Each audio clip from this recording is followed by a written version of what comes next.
Good evening. We're going to get started here tonight. Thank you all for coming out to our meeting. My name is Mary Savage Dunham, and I'm the Director of Community Planning here in Hingham, and we have set up this meeting in an effort to provide information to the residents and interested parties regarding the installation of solar canopies at West Hingham and Nantasket Junction parking lots. From the town side, I'll try. Can you hear me now? From the town staff side here tonight with me is Andrea Young. She's the administrator of our historic districts and historical commissions. Betty Foley, she's the interim assistant town administrator. Paul Henue, the general manager of the light plant. Steve Girardi, the engineering manager of the light plant. I saw John Stoddard here. He's with the light board. And there's a few other folks in the room to field questions as they may come up. A little bit of housekeeping. Staff is going to provide just a brief background for you as to how this project came to our attention, and then we're going to turn the meeting over to the experts to provide the real meat of the presentation to you. So staff first became aware of this project in May 2017. We received a PowerPoint presentation that showed renderings of the proposed canopy installations, as well as a list of all the stations and or parking garages that were intended by the state to have solar installations. At that time, staff wondered why there wasn't a Section 106 process instigated, because the West Hingham parking lot area is adjacent to a National Register Historic District eligible area. And as such, there's a additional layer of review required by the Mass Historic Commission. So we advised Omni Navitas to contact the state. They did, and they followed up on that, and in August of 2017, we did receive here at the town correspondence from the Mass Historic Commission asking for comments from the town on the proposed installations. We also received an initial viewshed analysis and project information in September 2017, and once we had that supplemental information, we offered comments and a list of concerns to the Mass Historic Commission on October 2nd, 2017. In addition, interim town administrator Tom Mayo sent a letter identifying questions and concerns to Omni Navitas on October 5th, 2017. We received a response from Omni Navitas to Mr. Mayo's letter on October 24th. And after that time, town staff has met at least twice with the proponents to talk about our questions and concerns and really understand the process that we're about to embark upon. Now, just to be clear for everybody here and everybody watching, the town has very little ability to change or limit the proposed project because it's on state land. The state doesn't require permitting from the town. The only reason why the town was notified by the Mass Historic Commission is as a result of the Section 106 process, whereby the potential impacts of projects on National Register districts and National Register eligible districts must be reviewed prior to start of work. The West Hingham parking lot triggers that requirement. So again, that's why we received notification from the state. And with that, I would like to turn it over to Janelle, who's going to be running the presentation. Janelle? Great. Thank you, Mary. Hi, can everyone hear me? Wonderful. I'm Janelle Chan. I'm the Chief of Real Estate for the MBTA. And up with me here is part of our team, Rick Colon. He's our Government and Public Affairs Director. And to our right is the solar developers. The team members are Sachin Patel and Steve Cleveland.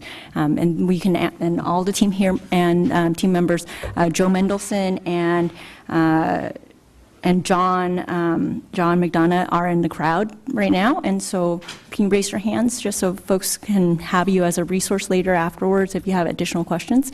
Feel free to ask us. I was just explaining to, or talking to Reb Machino earlier today that we oftentimes don't get this opportunity to talk to folks in the community and tell them what the MBTA has been thinking and the planning that has gone through in our projects. And we're very excited to come here today and talk to you about this exciting green initiative that the MBTA and the governor is really supportive of. So this project is one First View. The two Hingham sites are part of the larger project where we've identified 37 MBTA stations where solar canopies can work. These are all parking lots or garages. The actual term of this lease and the leases with MAP Energy is for 20 years after we finish implementation. The majority of the installations will be finished in 2018. Some might go into 2019. We'll go into the timeline a little bit later in this discussion. But as you can see, dotted throughout the Commonwealth, we've selected a variety of sites, and there's been a lot of due diligence that's been done in terms of where it would work for solar canopies. Are there alternatives that we would want on our site? And at the end of the day, we've decided that this is the best investment for the MBTA to go forward with. Now, the project's benefits are many. It contributes to our Commonwealth's goal to reduce carbon emissions. The MBTA commuters, today is really a horrible day in terms of weather to get out here, so I commend everyone who is interested enough to come out here. But we were hoping, and we are assured that once these canopies are up for our commuters, they will be sheltered from the snow and rain during winter months, and during summer, their cars will be cooler when they get to it. LED lights will be installed underneath these canopies, and so the lighting situation along all the parking lots will be improved during this period of time, and they'll have the proper shading, so to make sure that they're really concentrated downwards versus outwards towards the abutters. And the fourth point I'd like to make is that snow removal, we believe, is going to actually be better. Maintenance will be going down, as well as the costs will be decreasing, and that's anticipated because, as you can imagine, we have solar canopies now, and they're going to be shielding a lot of the snow from the ground itself.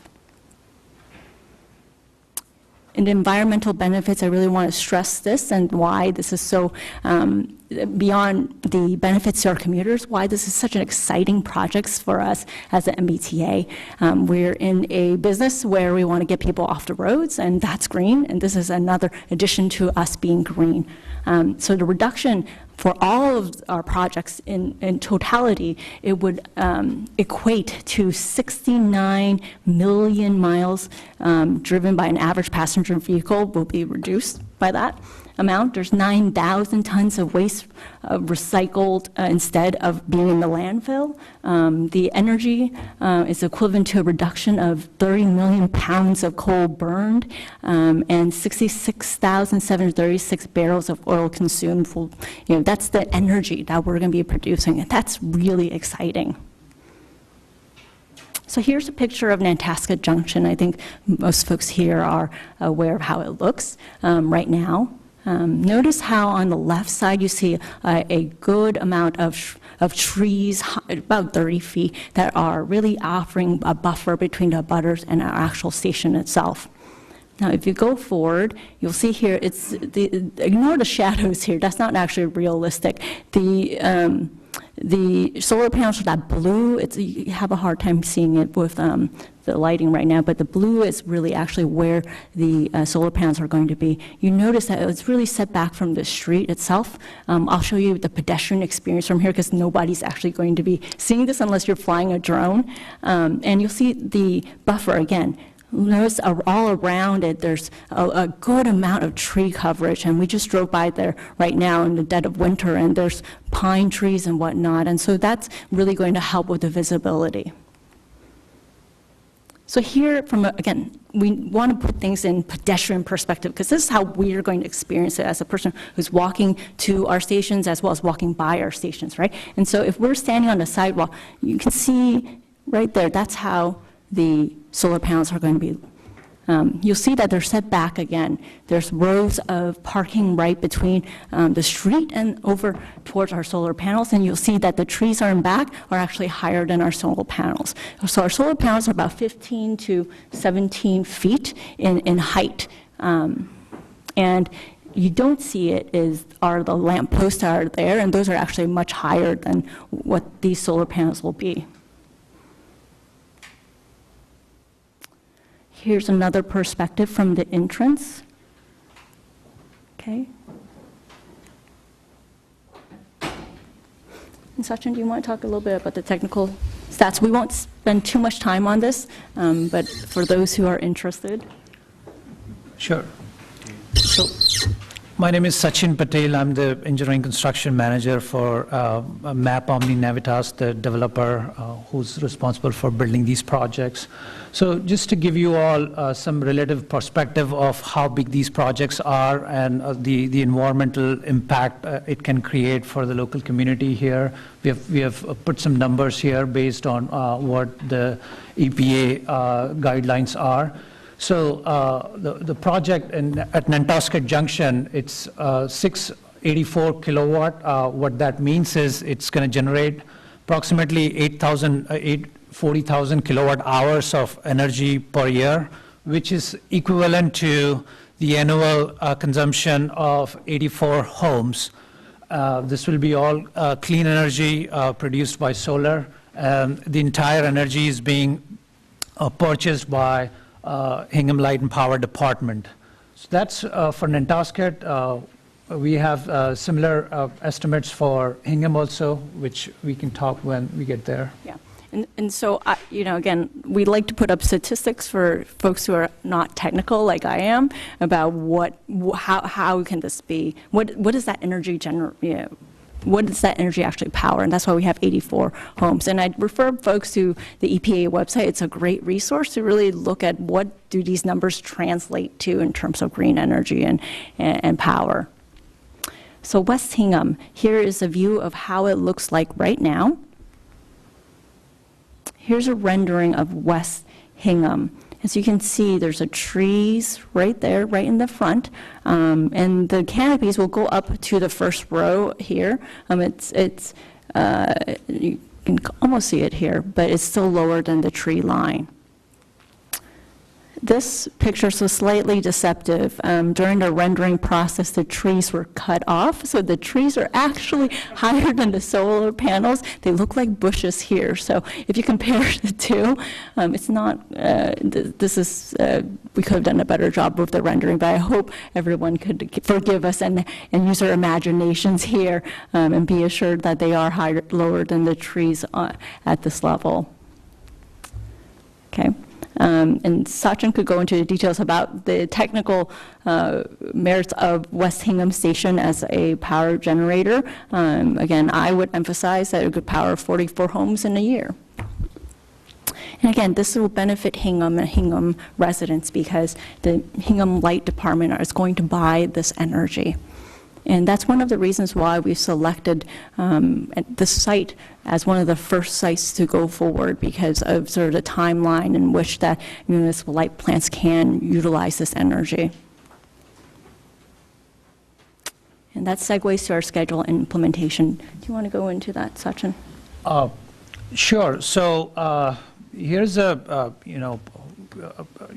have laid down what the project is, what it entails in terms of the structure, the site implementation plan. Each of these projects is going to be a 6 to 8 week implementation project. We have done careful thinking and planning to ensure that we do these installation in phases so that the commuters are not, disturbed by closing the entire parking lot. So there will be a phased approach.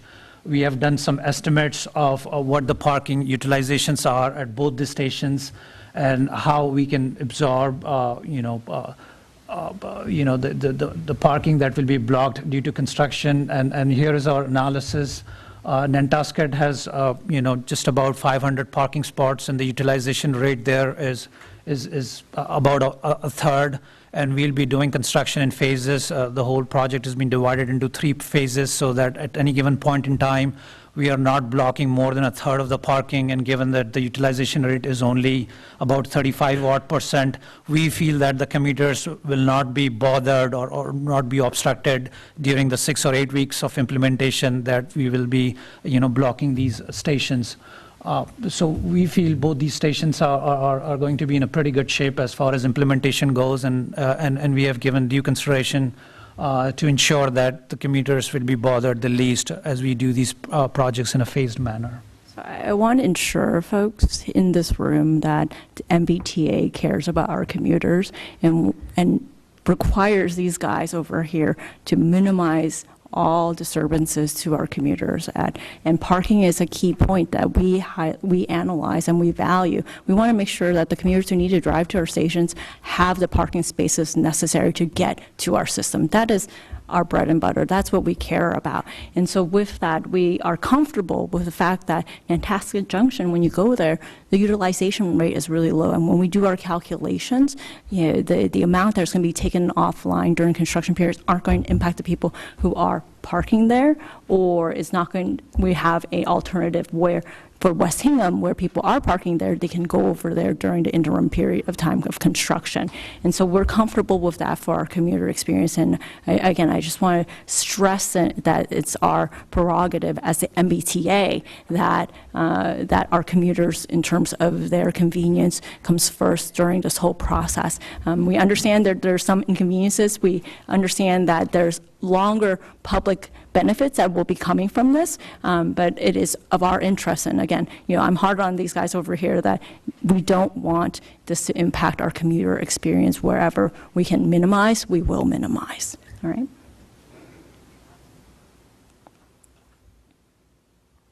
So the benefits to the town of Hingham, and we touched upon a lot of these already. The reduction of carbon dioxide, that's equivalent to 1,280 metric tons annually. That sounds like a lot. I think that's a lot. The competitive price of this renewable options for the town itself. And the commuter parking, the fact that it's going to be covered for summer, winter, it's just going to be a better experience for folks who are driving to our stations.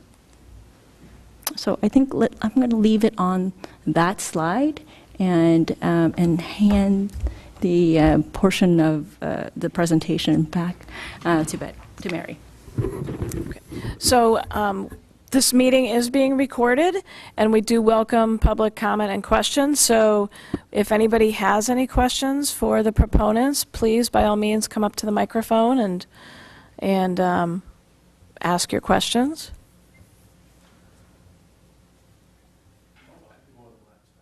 Yep. Get the ball rolling. You're so good. Good evening. Thank you for coming here tonight, Police Chief. My son lives down in Plymouth. Every time I go to visit him, I drive by the National Grid project in their parking yard that has, I believe, I never really knew what it was. It's just that every time I went by it, I said, oh my God, that place is so bright. I don't know how the people can stand it. I don't know if you've seen the parking lot for National Grid down off of in Plymouth. I was amazed when I looked at this and I thought, oh my God, now I know what that is. And the lighting there is atrocious. So what are the lighting standards that you're going to have in this neighborhood? Because some of these things I'm looking at is really extensive, especially, down in the different ranges here, because are these lights on all the time?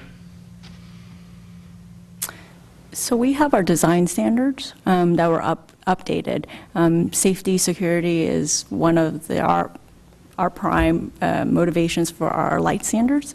And we also have a good neighbor policy where we want to make sure that it's shielded from anyone who's abutting us and whatnot. And so again, these lights are going to be directed downwards. I believe it's 7 lumens to the ground at this point. These will be LED compliant lights. These will have fixtures which will focus these lights downward, and they're being designed to the state and MBTA standards, and MBTA parking operations will have the full flexibility and ability to turn them on or off, or control the lumen standards if they. So will we be presented with any type of lighting plans along with these plans? Because what I saw, and I'm not sure it's the same thing or not, but this doesn't really explain that. I know we have tennis courts that we turn the lights off at night because neighbors complain, and we have different facilities around the town.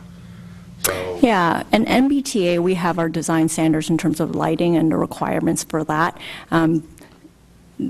MAP has been under our review as MBTA in terms of making sure that their design and their lights are up to MBTA standards and not below that. However, again, in the future, if that's, I don't know what the Plymouth example is. These are standards throughout all of our parking lots that are being implemented. it would be nice to see some of those additional Okay. plans, because we are the neighbors, these are the neighbors, and they're going to have to be living with that.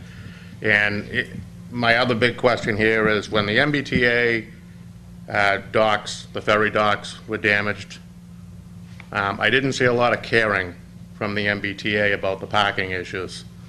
And for people that go to Nantasket Junction instead of West Hingham, it's an additional $1 every day.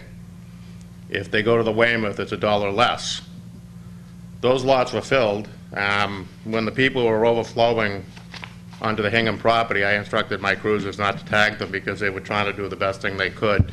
Unfortunately, someone forgot to give that message to the MBTA police officers in the Braintree lot where they went down and tagged everybody. So if we have an overflow of parking, what are you going to do to help that? And then if people are paying $1 more to commute every single day, that's going to add up. That's $1 each way, I guess. Is there anything in your parking plan to relieve the people that are going to park at Nantasket Junction, the extra fares or the extra cost? We'll be coordinating with all our different departments in terms of communication, as well as coordination during construction period of time. How do we relieve certain pressures that you've mentioned to our commuters? Okay. So what does that mean? So we'll be Will they get a coordinating. discount? I cannot say at this point, but we'll be Anybody coordinating able to say it. these? We can study it, we Yeah. can look into it with the MBTA parking group, and we can And I get, think that would only be fair if we're going to send a third of the parking lot that's usually full, and they're going to be transferred somewhere. I think the MBTA should at least be considerate of that. We'll look into it, Chief. Thank you for mentioning that.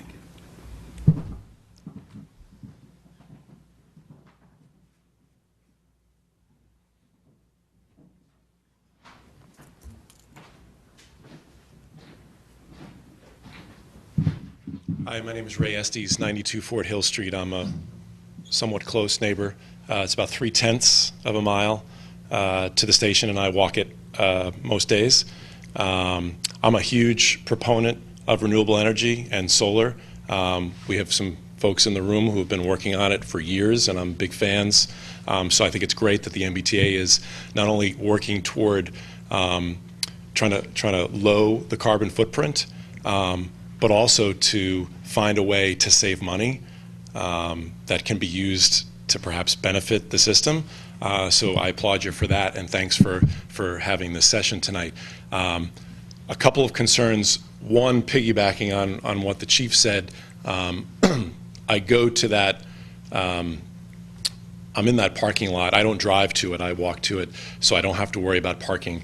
But I'm in that space on a daily basis and have been since Halloween 2007 when the train started, except for a boat here and there.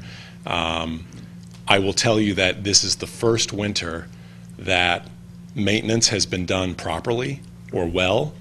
So that's a decade of really, really bad maintenance and poor snow removal, particularly 2 years ago when we had that ridiculous snow week after week after week.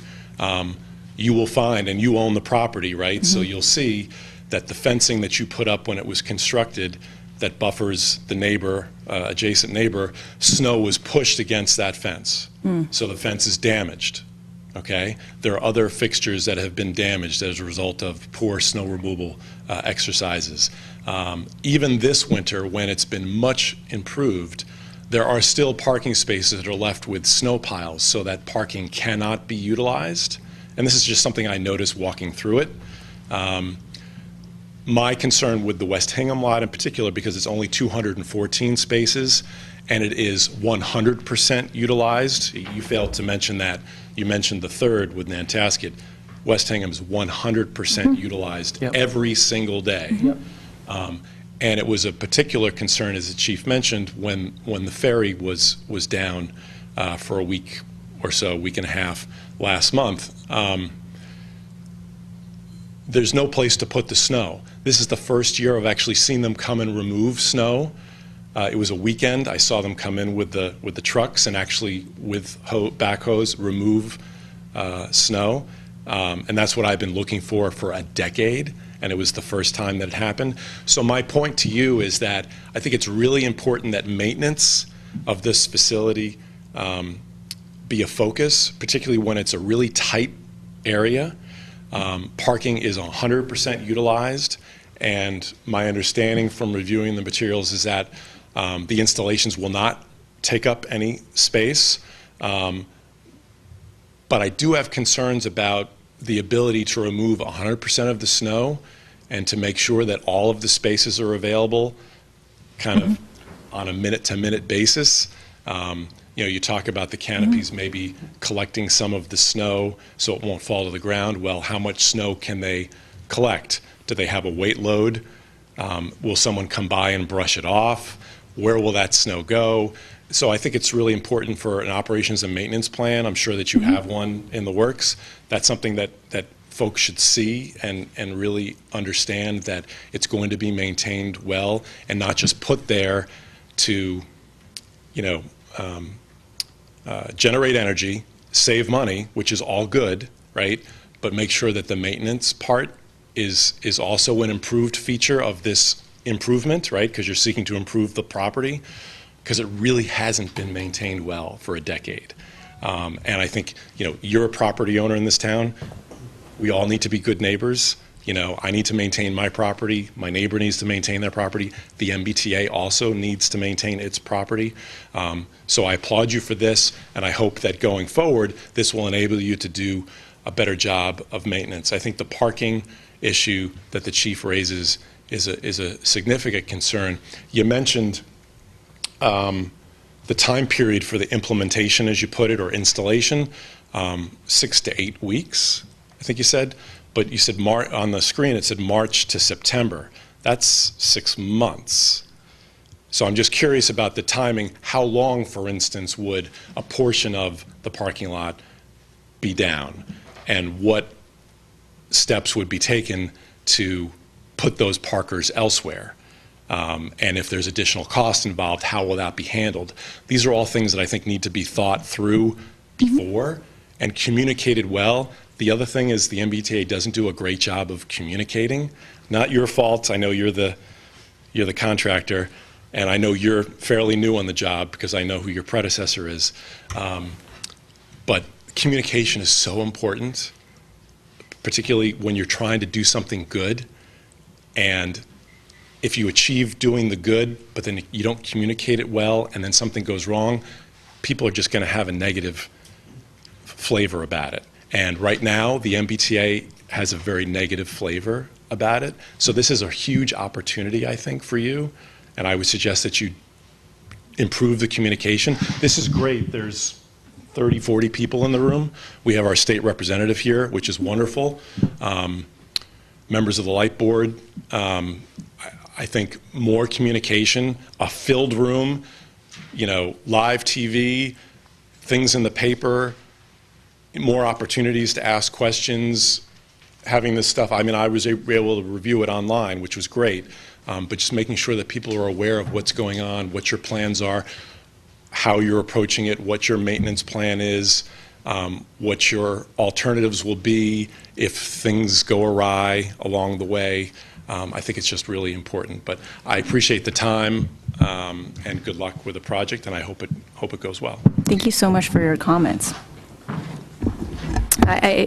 We do have engineering and maintenance, our internal operating teams have been working really hard to improve our maintenance of our facilities as well as our parking lots. Thank you I'll pass a note on to them that at least this year we've done it right in terms of our parking and our snow removal. We intend to continue the good work in that regard and continue to maintain well, again, our facilities. And I'll also note sort of the snow being pushed to a certain area and losing parking during those times. Again, during the time they're putting up their canopies is not during snow period. We're not going to lose any parkings once these canopies are installed. That was part of our RFP process, as part of a requirement to the developers that we don't lose any parking in a permanent state. I think the other point that you raised was about the construction period. And Sachin, you can talk a little bit more about that. All right, so let me address the three specific concerns you've raised, sir. One is the loss of parking. We have taken due care to make sure all of our steel columns are falling exactly on the parking stripes in between the two parking lots. And MBTA has been very, very stringent in the design review process to ensure that there is no loss of parking, because they'll end up losing revenue. So it turned out to be, a win-win solution for all of us, to ensure that no parking spaces are lost because of any column falling in the middle of any parking. So we can assure you of that. Second one was the snow removal and all, which Janelle has already touched upon a little bit, but I can emphasize to you that these structures have been elevated to a height of minimum 15 feet clearance for precisely the same reason, so that when MBTA has their own, snow removal and other maintenance trucks, they want it to be, assured that the roofs will have minimum clearances so that their trucks can go all the way inside the canopies to make sure all those snow is being removed, and there are no issues as far as snow removal or maintenance goes. The safety requirement for emergency vehicles. With the mic. So just to add to that, in terms of the 15 feet height, there's also consideration for emergency vehicles being able to access the station correctly. So that was another consideration that is a critical piece to the design of these canopies. So snow removal, as we discussed, but equally, emergency vehicles, emergency fire trucks, anything like that needs to access the station for whatever reason, they can do so. Okay, and the third point was your observation on the construction period. We don't expect these projects to take more than a couple of months for each of these projects. When the parking lots will actually be occupied, the rest of the work will be a lot of other background work like wire pulling and cabling and commissioning, which is kind of what is included in that period all the way up to August, September, which does not necessarily involve, closing off and shutting down the parking spots, which we don't, expect to be more than an 8-week period for each of those phases. And in addition to sort of going back to your last point about communication, in addition to improving our snow removal, we're improving our communication strategy with our commuters. After this meeting, we're going to be talking and coordinating with our communications folks, getting this information out. When is West Hingham and when is Nantasket Junction? When are the closures going to be? What are the alternatives in terms of parking? Where you should be going? It'll be on our in tweets and whatnot. So we're going to be coordinating that communication strategy as well. So that information is going to be out there, and we're hopeful that we can also count on the town to help us release some of that information to the residents here. Janelle, I think it's also important to point out that the MBTA is going through an extensive period of investment across all of its lines, including commuter rail and subway. We have put in place a communications team to deal with diversions that impact commutes along all of our lines. One clear example of a recent successful communication effort was the Wollaston station closure on the Red Line. The team that is in place did an excellent job in terms of providing alternative communications, alternative transportation information to the general public, and it's a constant effort, and we have internally weekly calls to address situations just like this. So we will add this to the list of discussion and how we address it going forward. We'll be sure to keep the community here in Hingham informed. I'd like to add that. So I'd just like to add, in terms of one of the concerns you raised around snow loads and whatnot, I mean, we've gone for an extensive review over many months, actually, on what was the right vendor, what was the right structure type to install on these stations, and they're all designed to withstand, you know, well, for me, not from being from this country, these storms that come through, which I've now seen in the last nearly 2 years, quite extensive. So they're designed to take that. The steels do not impact in terms of parking spaces, but when you see these, they're very robust. They're kind of steels that hold up buildings. Buildings that we're sitting in today. So that's a consideration. That's another piece that gives peace of mind to local commuters that there's no concerns there on safety. There's a two-pronged attack when the snow comes. Obviously, production is critical for these plants. So there's we with our partner who's True Green Capital, who owns this asset for the long term. There's an extensive O&M plan to get that balance right. There's never going to be a safety issue, but production we care about. So there may, there's a storm that unfortunately I never. Well, maybe it's not a bad thing. I didn't experience the storm 3 years ago, but certainly what I've seen over the last couple of years, there may be a need sometimes for us to get up on top of these canopies and clear them, but we'll clear them in a way that's effective with the MBTA that it doesn't impact the parking. So we've gone for a lot of detail there. We believe we have the right vendor who's got a lot of experience in this market into these canopies. I actually believe, the police chief said, the one you see in National Grid, I think that's the same vendor, and so they're very well equipped for this. So.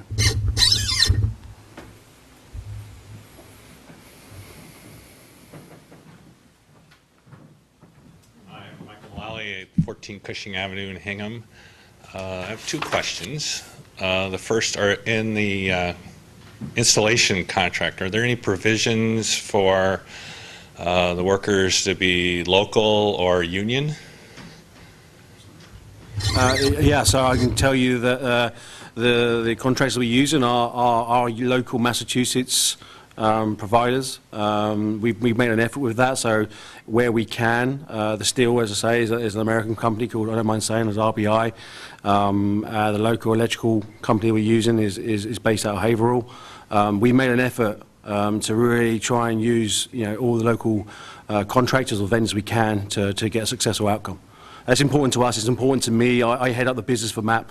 And I've worked across the world in terms of doing various projects like this, and the local piece is so important, and we respect that. So, All right, my second question is, well, this is great. Has there been any consideration to do the commuter boat lot, which is really large? Love to. We're not involved in that, but obviously we're always open for those discussions. I'll pass that back to Janelle. Noted. Okay.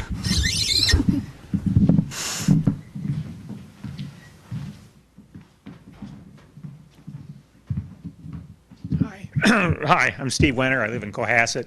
I love this project. Thank you. My interest is in trying to help promote renewable energy in the South Shore. A couple questions for you. A common feature of solar canopies are electric charging stations. Do you have any plans to include charging stations as part of your installation? Another question is, when will you be doing Cohasset and Situate further down the line? Cohasset North Situate are the next two projects as soon as these two are done. So we've got all the engineering studies currently underway on those two projects, and coincidentally they happen to be the next two in our list of priorities. Great, fantastic. Let's see, a couple things I was wondering, like, why don't you put panels on top of the shelters at the depots as well as in the parking lot? You can gain a... It's trying to find it's about getting the balance. I mean, it's a good idea. we got to kind of get a capacity to make these kind of impacts in terms of reductions in the town. Being able to cover the parking lot that we're doing, gives us a happy medium for that, in terms of cost and. So you're not trying to squeeze out every single. Absolutely. It's always a balance between the two, and going through that. So we try and squeeze everything we can. In this case, the solution we have now, Hingham, when you see it covers a fair amount of that space. Trying to then connect those onto the canopy itself is a challenge. So what we feel we found is a balance in terms of the best solution for Hingham and this car lot. It's a juggling act, to be honest. Okay. It's just got if I'm honest, the costs have to work and get the whole thing in between.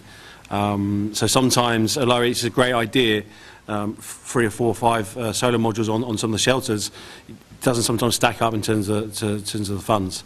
Mm-hmm. So it's just trying to find that balance. I mean, I've been working on solar for many years, and we're trying to get it everywhere we can. I mean, some really smart solutions out there that are coming. Technology is advancing rapidly, as you mentioned, charging stations. So there's some interesting stuff with thin film technology that's would be better for those solutions, but not yet at a commercial stage to be viable. But they will come soon. Okay. A final question. I wonder if maybe you could discuss the financing options in the state and federal incentive programs that kind of make this more financially attractive. We're going to have a couple of solar people come to present in Cohasset on Monday about canopies, and so I'm wondering what are the incentives that make it financially possible to do this, especially since I know that SREC 2 credits are going away, and I'm not sure what the newer program that replaces is going to be. I guess it doesn't apply to municipal light plants anyways, but I wonder if you could just discuss that a little bit. Right. So Steve, it's a good question. There are really 4 different types of incentives that any solar asset owner can basically capture and make returns and investment worthwhile. Number 1 is the brown power. When I say brown power, I don't mean dirty coal power. I mean just the physical flow of electrons. So by selling that electrons or electricity to the grid, there's some return to be capitalized. The second is what is called SREC, which is Solar Renewable Energy Credit. It's a unique program by the state of Massachusetts, which offers certain incentives for every kilowatt hour generated from clean energy sources like solar. That SREC benefit is on a declining path, and it is currently scheduled to end after June. It might get extended, but right now it's available only to projects that get mechanically complete by June. And these SREC incentives offer you just about anywhere from 10 to 12, 13 cents for every unit of power that is generated from solar. And these incentives, they step down over a period of 10 years. So let's say they start from 12 cents a unit in year 1. By the time you reach year 10, they could be down to 7, 8 cents. So this is the second form of revenue stream that a solar asset owner can utilize. The third one is called ITC, just called Investment Tax Credit. This is being offered by federal government. The IRS offers a 30% credit on the amount of investment that goes into solar. So in other words, if you spend $100 developing and building a solar project, you get $30 back from the IRS in terms of tax credits or tax savings. And then the fourth one is called MACRS. MACRS is basically accelerated depreciation, which is helpful to an investor who otherwise has a lot of tax liability. So what happens is in the early 5 years of these project investments, an investor can claim accelerated depreciation by writing off these assets and save a bunch of taxes in the first 5 years, as opposed to depreciating these assets over the life of the asset, which is 20, 25 years. So these are the 4 incentives that make renewable energy a worthwhile investment, in addition to the fact that it is clean energy, 100% clean, pollution-free, and help save the cause of being green. You mentioned that the SRECs are... So you need to, please come to the microphone if you're going to speak. Just to follow on, you mentioned that the SREC program is probably ending in June, unless it's extended, and Right. that's not sure. Right. I thought I understood that there was a follow-on program of a different type It's, called the SMART program. yes. So what will the situation be after June? So the SMART program is really, combining the two different, incentives, which is electricity production and SREC. So the SRECs are going to go away in June or July, whenever that program ends.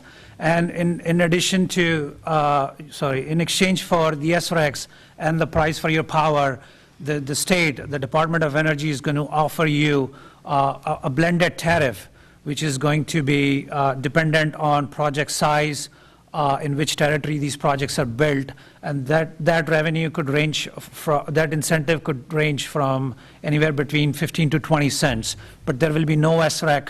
The state, through the utilities, will just offer a blended price for power, which will be sort of inclusive of a clean energy attribute. I mean, I would add to that. I mean, our feeling around the SMART program, which will follow on, we have a very positive outlook on that in terms of how we operate as a business over the next few years. It's actually very similar in terms of what I've seen across Europe. Very similar program, makes it very simple to invest, and gets a lot of interest, which means, as Sachin says, the cause will continue. Great projects like this, get a chance to continue. So we have a very positive outlook on that program, and we're seeing well, parties that were maybe turning away from Massachusetts now stepping back into the market. So we see it very positive. So if your discussions with and Cohasset or not, I think you should see some positive responses there.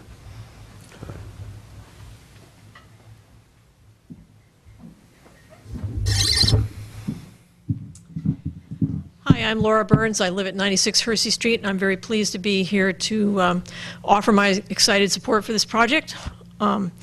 On my behalf, and also I emailed a number of people to tell them about the meeting, and I got a number of emails back saying, wow, that's great, terrific, sorry I can't be there, please offer my support. And I know a number of people are here today because they support this project, and so thanks very much for this opportunity. I will reiterate some of the earlier comments that the first thing someone in Hingham thinks of when they think of MBTA parking lot and solar canopies is, why aren't they doing the ferry parking lot?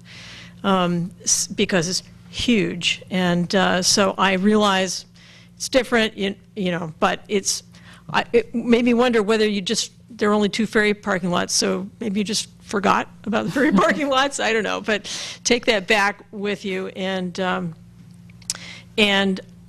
I was interested in a little more detail about what you said about the viability, the commercial viability of electric car charging to come along with it. To me, I'm completely uninformed on this subject. So in my mind, well, they're running electric wire along there.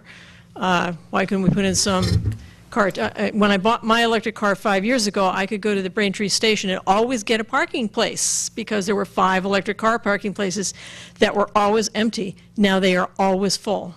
And the time has come for the T to put some more in. So, but this is not an opportunity for that? No, I mean, I think what we can say at this point in time is that what we're providing today and rolling out in the next few months will provide that, we'll be able for the T to have that ongoing solution. Right. We're providing the infrastructure Yeah, there. I get that that's not your department. I'd love to say, I mean, I'd say we absolutely can, but obviously we have to talk to the T, and I don't want to overstep.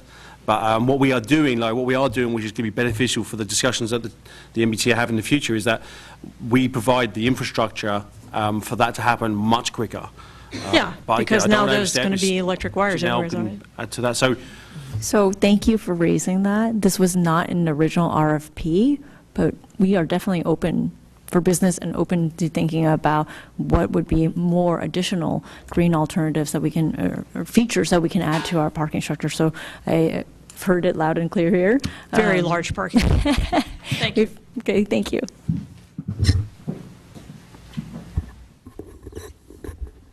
Are there any other comments? Okay, fabulous. Is there anything else that you'd like to add? No, feel free to come up afterwards and talk to us individually if you have questions. Thank you for your support, and we can leave some contact information if anyone wants that. Okay, so just to wrap up, I'd like to just run back through some of what I heard tonight. We're hoping that the team will report back to us on a few of the items that were raised tonight, and perhaps we can post your response on our website. We have all of this information on the website, and that might be a good place to put ongoing notices and information. I did hear questions about the lighting plan and a need for more details. I will tell you that, as you're aware, town staff has identified a concern about the pitch of the canopy with the LED lighting. We just want to be sensitive to any glow or light spill for the neighbors across the street, particularly at West Hingham. And so to the extent that you could just provide additional detail to demonstrate what's going to be there and answer the chief's questions, that would be fabulous. If there's any mitigation that you're able to provide, particularly in West Hingham along the roadway, maybe adding some other deciduous trees, that would be something the town would be interested in talking about. We heard about a deteriorated fence at West Hingham. I will tell you I had comments from a resident regarding that as well, and I had heard the same information, that it was damaged by the snow plowing activities, and it is in disrepair. So if you could take a look at that and see if you have an ability to either replace that fence, it's over a decade old, and perhaps look to your O&M plan and your snow plowing vendors and ask them to perhaps not pile the snow so drastically against the fence so that it would be damaged in the future. We'd be looking for a response to the question about mitigating the fare changes. I think that's a fair question, and I've heard that myself. We'd like to have some kind of assurance that the maintenance will improve, that the snow won't block spaces, that the operations and maintenance plan is fleshed out to address some of the concerns. And I heard you say that you have one drafted, and I think that maybe it would be helpful if we could see that or have some additional details just to respond to some of the questions raised tonight. Communication and notification of schedule and disruptions. We're here to partner with you, but certainly we feel that we'll be following your lead and supporting your efforts. But we just strongly encourage you to provide as much lead time as possible to the commuters as to when the disruptions will occur, so that people aren't caught unawares by any inconveniences. And I also wanted to ask you the status of the Mass Historic Commission process. Have you received your final sign-off on that yet? I did not receive a letter, and we're still questioning that, so that's just a paperwork process. And I think, did I get everything? So those are the questions that I heard from those present that we're hoping to have some feedback on. And I will put all of this information online. And if there's no other questions, then I think we could certainly adjourn. Thank you. Thank you for your time. Thank you. Thank you.